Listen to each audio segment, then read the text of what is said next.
l'énergie, vous vous demandez sans doute s'il faut réduire sa vitesse sur autoroute de 130 à 110 km/h.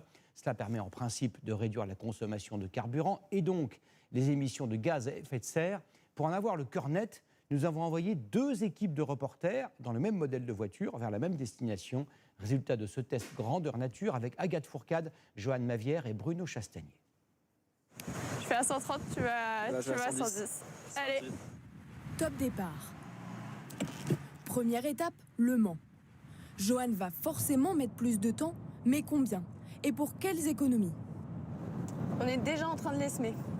191 km d'autoroute pour le savoir.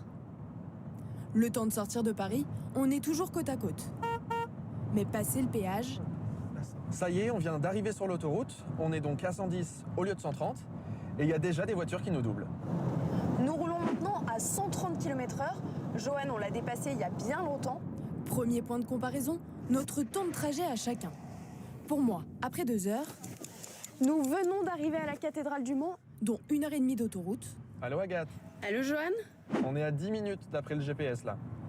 et après un peu d'attente, On est arrivé un quart d'heure après Agathe. on peut enfin visiter la cathédrale.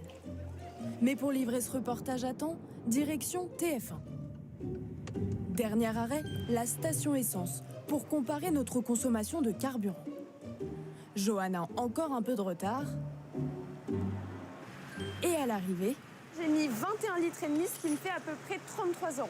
J'ai mis un peu moins d'essence qu'Agathe. J'ai mis 20 litres pour environ 30 €. 1,5 litre et 3 € de différence, ça semble peu. Alors, nous avons montré nos résultats à une experte.